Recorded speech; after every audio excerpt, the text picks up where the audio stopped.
Hello everyone, welcome to our YouTube channel संविधान and इतिहास। तो बेसिक हम लोग इस चैनल पे हिस्ट्री के और पॉलिटी के लेक्चर्स कंडक्ट करेंगे। तो हम सबको पता है कि बहुत ही इम्पोर्टेंट सब्जेक्ट्स हैं यूपीएससी के लिए या अदर स्टेट सर्विसेज के लिए। और उसमें जो है कॉन्स्टिट्यूशन डेवलपमेंट जो टॉपिक है वो हिस्ट्री में भी काफ़ी मार्क्स के पूछे जाते हैं और पॉलिटी में भी। तो हम लोग ये टॉपिक कवर करेंगे, तो हम लोग दोनों सब्जेक्ट्स में मास्टरी कर सकते हैं कि ये टॉपिक में पॉलिटी पूछे जाए या हिस्ट्री पूछी जाए, दोनों में मैं अच्छे नंबर आ सकते हैं। और रही बात यूपीएससी के GS2 पेपर के लिए या GS1 पेपर के लिए या अदर स्टेट सर्विसेज में जिसमें हिस्ट्री या पॉलिटी आती हो, उसमें भी हम लोग मेंस की क्लासेस भी कंडक्ट करेंगे। अभी हम लोग प्री के लिए फोकस करते हैं, ठीक है। तो हम लोग कॉन्स्टिट्यूशन डेवलपमेंट स्टार्ट करते हैं। एक हम लोग ब्रीफ ओवरव्यू ले लेते हैं ईस्ट इंडिया कंपनी का। तो ईस्ट इंडिया कंपनी जो थी वो 31 दिसंबर 1600 को फॉर्म हुई थी, जो क्वीन एलिजाबेथ ने एक चार्टर ग्रांट किया ईस्ट इंडिया कंपनी को। और जिसका ओरिजिनली नाम था कि the governor and company of merchants of London trading into the east. उनको 15 साल की एक मोनोपोली ऑफ ट्रेड दिया गया था, एक तरह का कॉन्ट्रैक्ट था ईस्ट इंडिया कंट्री का ट्रेड करने के लिए। तो उसके लिए जो बॉडी बनी थी वो सारे पावर्स जो उस बॉडी के पास थे, वो डायरेक्टर थे, 24 डायरेक्टर थे, जिनका हर साल इलेक्शन होता था। शेयर होल्डर्स जो थे कंपनी के बोर्ड डिसाइड करते थे। और यही कोटा डायरेक्टर जो थे वो सिविल, मिलिट्री और कमर्शियल फंक्शंस मैनेज करते थे। और कोटा डायरेक्टर जो थे वो गवर्नर भी अपॉइंट करते थे। तो कोर्ट ऑफ डायरेक्टर्स के दो बेसिक मेन काम थे, एक trade, revenue, military operation, administration को कंट्रोल करना है, और दूसरा है इंस्ट्रक्शंस भेजना है, जिसको हम डिस्पैचेस भी बोलते हैं। अब कोर्ट ऑफ डायरेक्टर्स को फॉर्मली ऑर्गेनाइज और स्टेबलाइज किया गया था 1657 में कॉर्नवेल चार्टर से। उसके बाद से कोर्ट ऑफ डायरेक्टर्स जो परमानेंट बन गया और स्टेबल बन गया। फिर एक चार्टर आता है 1726 का। उसमें कलकत्ता, मद्रास एंड बॉम्बे में एक मेयर्स कोर्ट इस्टेब्लिश किया गया, जो एक तरह का लेजिस्लेटिव बॉडी था, जो रूल बनाते थे। बहुत ही लिमिटेड था वो, ठीक है। फिर हम लोग आते हैं 1750 के बाद। अगर हम लोग देखें तो 1773 का जो एक्ट था, उसके पहले क्या ऐसी चीज़ें हुई जो नीड आई 77 रेगुलेटरी एक्ट लाने के लिए। हम लोग सोचें अगर कि ट्रेडिंग कंपनी थी ईस्ट इंडिया कंपनी, वो गवर्न करने लगी, कैसे धीरे धीरे से ट्रेडिंग बॉडी से वो गवर्निंग बॉडी बन गई। इस बीच में वो कितने वॉर्स लड़े, एंग्लो फ्रेंच वॉर लड़े गए। उसके बाद बैटल ऑफ प्लासी लड़ा गया, बैटल ऑफ बक्सर हुआ है। उसके बाद कैसे उनको बंगाल की दीवानी राइट्स मिल गए। फिर कैसे डुअल गवर्नमेंट रहा बंगाल में, फिर उनके एडमिनिस्ट्रेटिव फेलियर्स क्या रहे, ये सब भी हम लोग आगे क्लासेस में एक लोग एक्सटेंसिव डिस्कस करेंगे। फिर कैसे उस डुअल गवर्नमेंट के दौरान करप्शन रहा, रेवेन्यू का मिसमैनेजमेंट रहा था, बंगाल का फेमिन हुआ 1770 में। ये सब बड़ी सी पिक्चर में कैसे रेगुलेटरी एक्ट आता है, ठीक है। तो अगर हम सोचें कि रीजंस क्या रहे हैं रेगुलेटरी एक्ट के, तो उससे हुआ ये कि 1772 में वहाँ के ब्रिटेन के प्राइम मिनिस्टर ब्रिटेन के प्राइम मिनिस्टर लॉर्ड नॉर्थ ने एक कमेटी क्या कहते हैं बनाई। उसका मकसद यह था कि कंपनी की फाइनेंशियल कंडीशन की इंक्वायरी करना और उसे इम्प्रूव करना, और पार्लियामेंट्री ओवरसेट और कंट्रोल इस्टेब्लिश करना, ठीक है। एक तरफ कंपनी ने अपनी रिपोर्ट जब दी सरकार को, तो उन्होंने कंपनी ने 1 मिलियन पाउंड का लोन मांगा, ठीक है। अब गवर्नमेंट, क्योंकि कंपनी के सबसे बड़े जो शेयर होल्डर थे या सबसे बड़े जो इनके फेवर थे वो वहाँ के किंग थे, अब उनके वहाँ के स्टेट कंपनी के एम्प्लॉयज़ जो थे वो प्राइवेट ट्रेड करके अमीर हो रहे थे। हम लोग देखेंगे कैसे बाद में वर्ल्ड हिस्ट्री का केस है। वो एम्प्लॉयज़ तो अमीर हो रहे थे और कंपनी वो घाटे में जा रही थी, बैंकरप्सी की तरफ जा रही थी, फाइनेंशियल क्राइसिस को फेस कर रही थी। तो एक तरीके से समझ लो कि डुअल क्राइसिस था, एक उनके एम्प्लॉयज़ तो अमीर हुए जा रहे थे, कंपनी डूबी जा रही थी। एक एग्जांपल हम ले लें तो रॉबर्ट क्लाइव का था, जो बैटल ऑफ प्लासी में थे। उन्होंने था आए वो एक क्लर्क थे, लेकिन जब वो गए तो उन्होंने इतने पैसे बना लिए, पार्लियामेंट ने अपने लिए एक सीट खरीद ली और एक क्लैरमेंट हाउस, एक पैलेस बना लिया। ठीक है, इससे समझना होगा कि कैसे जो एम्प्लॉयज़ जिस कंपनी के लिए काम कर रहे थे वो अमीर हो जा रहे थे, कंपनी फेल कर रही थी। फिर इसी बीच में करप्शन था, मिसरूल था, नवाब कंट्रोवर्सी भी आई, और इसी बैकग्राउंड में इंग्लैंड में राइज ऑफ कैपिटलिज्म था। अगर हम देखें कि एडम स्मिथ की जो किताब थी द वेल्थ ऑफ नेशन था, वो 1776 में पब्लिश हुई थी। वहाँ पे उस बुक में कैपिटलिज्म और फ्री ट्रेड को प्रमोट करने की बात की गई थी, जो सीधे सीधे जो था वो ईस्ट इंडिया कंपनी के मोनोपोली राइट्स के अगेंस्ट था। अब किसी को मोनोपोली राइट्स दिए गए हैं तो फ्री ट्रेड कैसे हुआ? तो जो ग्रोइंग इंडस्ट्रियल क्लास था वो ईस्ट इंडिया कंपनी के मोनोपोली को चैलेंज कर रहा था। और एक था कि कंपनी जो इतनी बड़ी एरिया को रूल कर रही है, कोई सुपरविजन नहीं है, क्या हो रहा है, कंपनी कैसे गवर्न कर रही है, क्या कर रही है, कोई मतलब नहीं था। 3 प्रेसिडेंसी थे, तीनों अपने आप में अलग अलग तरीके से काम करते थे। कोई युद्ध हो गया, कोई वॉर लड़ ली, कोई डिक्लेयर कर रहा है, जो मन में जो कर रहा है। प्रेसिडेंसी एक अपने आप में एक अलग ही काम कर रहे थे, कोई सेंट्रल अथॉरिटी नहीं थी उनको कंट्रोल करने के लिए। बाकी उनमें पॉलिटिकल प्रेशर दिखाई। तो रेगुलेटरी एक्ट का जो ऑब्जेक्टिव था वो करप्शन को हटाना था और बैड एडमिनिस्ट्रेशन। जो प्रोविजन ये थे कि अब गवर्नर ऑफ बंगाल था वो अब गवर्नर जनरल ऑफ बंगाल रहेगा फॉरेन पॉलिसी मैटर्स में। फॉरेन पॉलिसी मैटर्स मतलब क्या हुआ? वॉर और डिप्लोमेसी। बाकी दो प्रेसिडेंसीज की जो मद्रास और कलकत्ता था उसके ऊपर उसका पावर रहेगा। ठीक है, गवर्नर एक प्रेसिडेंसी को कवर कर, लेकिन गवर्नर जनरल जो था वो बॉम्बे और मद्रास दोनों के ऊपर सुपरवाइजरी कंट्रोल रखेगा। फिर ये सेंट्रलाइजेशन हो गया। अर्लियर प्रेसिडेंसी जो थे वो इंडिपेंडेंट थे। जैसे हम लोगों ने देखा कि मेयर्स कोर्ट जो थे 1726 वाले, उनको पावर थे रूल बनाने के, लेकिन अब नहीं। अब प्रेसिडेंसी जो थे वो इंडिपेंडेंट नहीं रहेंगे, एक सेंट्रल पावर गवर्नर जनरल को वो रिपोर्ट करेंगे। पार्लियामेंट्री कंट्रोल भी इससे होगा, सीधे गवर्नर जनरल सीधे रिपोर्ट पार्लियामेंट को करेगा, मतलब कोर्ट ऑफ डायरेक्टर्स को करेगा। कोर्ट ऑफ डायरेक्टर्स जो थे वो भी 6-6 महीने में अपनी रिपोर्ट भेजेंगे पार्लियामेंट को। सुप्रीम कोर्ट कलकत्ता में इस्टेब्लिश हुआ, एक चीफ जस्टिस और 3 जजेस को लेके। उसका गवर्नर जनरल की काउंसिल बनाई गई, 4 मेंबर्स को लेके। कोरम जो था वो 3 मेंबर्स का था, और गवर्नर जनरल के पास सिर्फ कास्टिंग वोट था, मतलब अगर 2 व 2 लोग में टाई होता है तो ही वोट कर सकता है, वैसे नहीं। कंपनी के सर्वेंट्स की सैलरी बढ़ा दी गई ताकि भाई तुम प्राइवेट ट्रेड मत करो, लेकिन यहाँ पे एक कैच था, उनको लाइसेंस लेके प्राइवेट ट्रेड अलाउ था। अगर उनके पास लाइसेंस नहीं है तो वो प्राइवेट ट्रेड नहीं कर सकते हैं, और उनको गिफ्ट लेना बिल्कुल मना कर दिया गया था। सैलरी बढ़ाई गई, सुप्रीम कोर्ट बना कलकत्ता में। एलिजा इम्पे जो थे वो पहले चीफ जस्टिस थे। ये क्वेश्चन तो पूछा ही गया था यूकेपीएससी में। तो ये पहला अटेम्प्ट हुआ था सुप्रीम कोर्ट इस्टेब्लिश करके कि एक सेपरेट और इंडिपेंडेंट जुडिशियल सिस्टम बनाया गया इंडिया में। ठीक है, और कोर्ट ऑफ डायरेक्टर्स को अपनी report revenue, civil, military affairs की 6-6 महीने पे पार्लियामेंट को भेजी थी।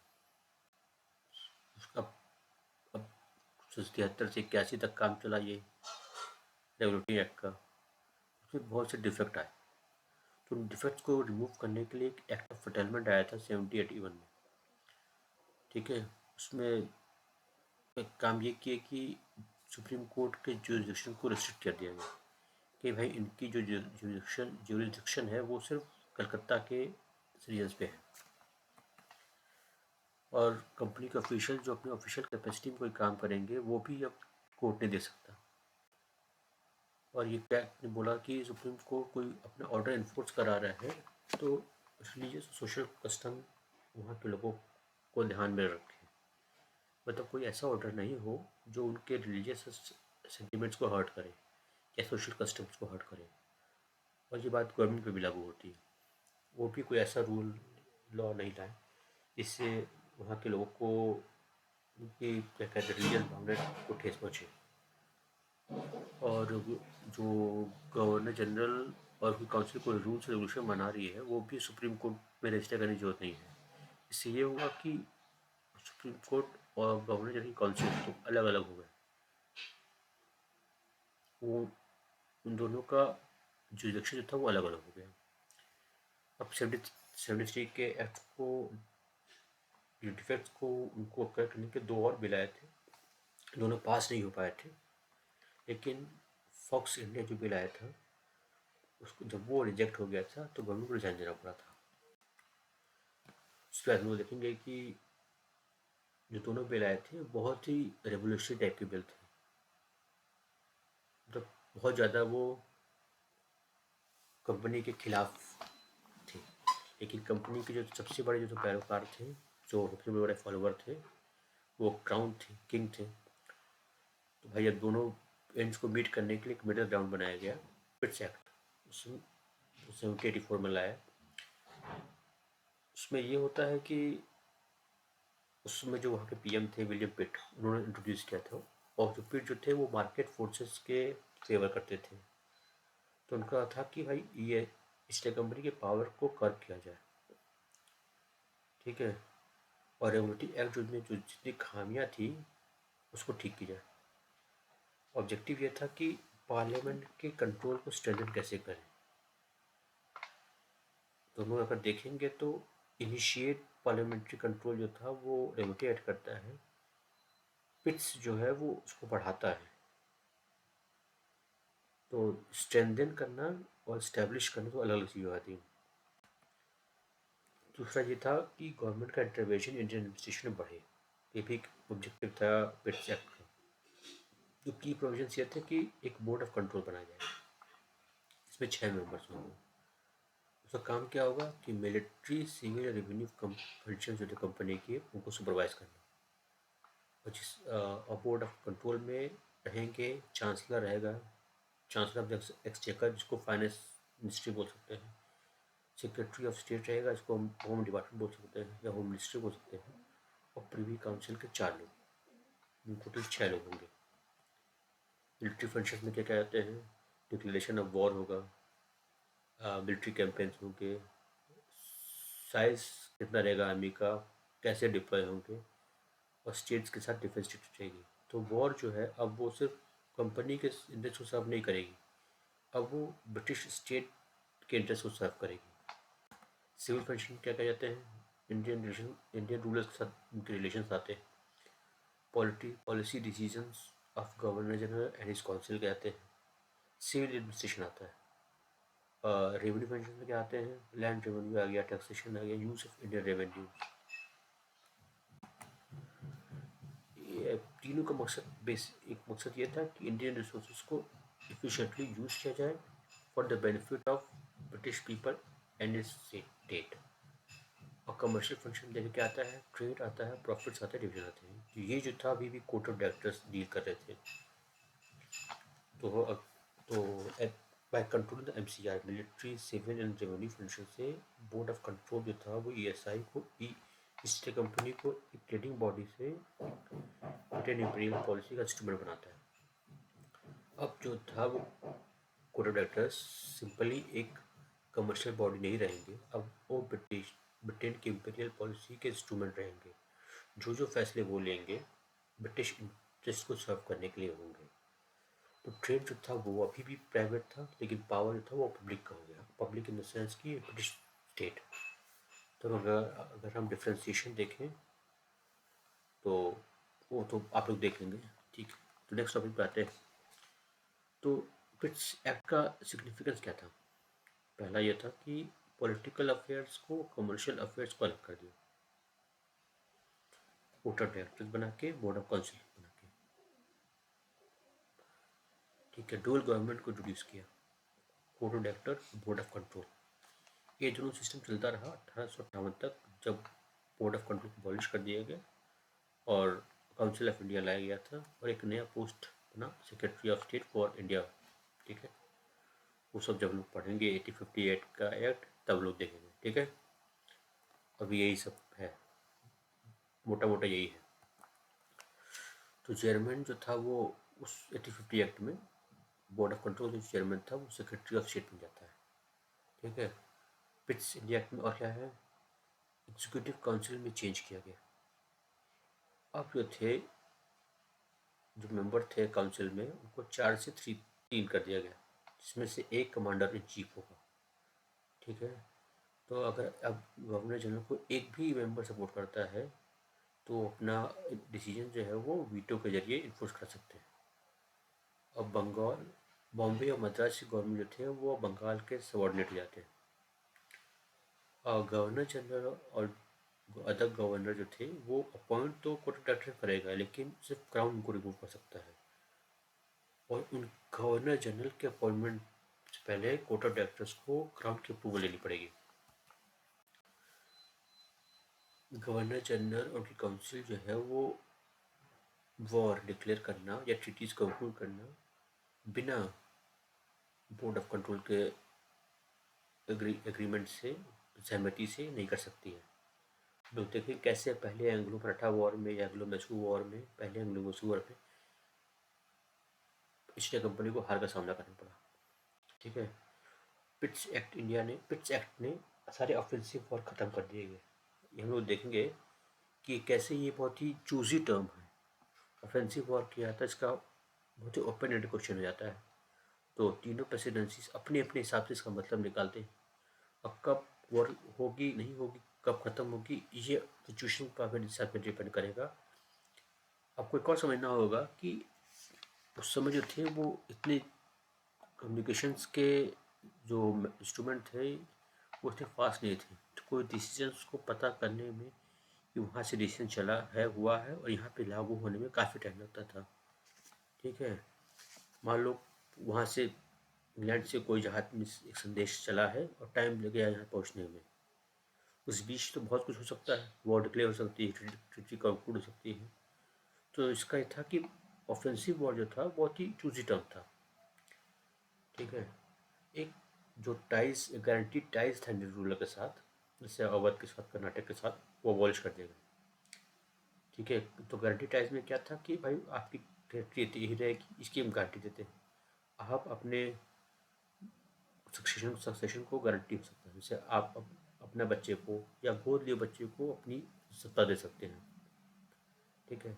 आपको प्रोटेक्शन होगी बाहर से अटैक के, कोई बाहर से अटैक करेगा सहायता करेंगे। तो ये जो गारंटी था वो अबॉलिश कर दिया गया। हम लोग बाद में देखें कैसे जब वेलेस्ली आते हैं 1798 में, तो इसी के बेस पे वो सब्सिडी अलायंस लाते हैं, ठीक है। फिर अमेंडिंग एक्ट आता है 1786 का। कॉर्नवालिस जो थे वो, उन्होंने गवर्नर जनरल की पोस्ट इसीलिए स्वीकारी थी कि वो चाहते थे कि भाई जो वॉरेन हेस्टिंग के साथ हुआ है वो उनके साथ ना हो, कि भाई तीनों उनकी काउंसिल थी उन्हीं के खिलाफ चली जाए, वो कुछ ना कर पाए, ठीक है। उन्होंने कहा कि भाई मुझे पावर ज़्यादा मिले इसलिए मैं आऊँगा, ठीक है, ठीक है। फिर हुआ ये अमेंडिंग एक्ट में गवर्नर जनरल को ओवरराइडिंग पावर दे दिया गया है उनके मेंबर्स के ऊपर। मतलब अब इम्पोर्टेंट मैटर्स में गवर्नर जनरल जो है वो ओवर रूल करेगा काउंसिल पे, ठीक है।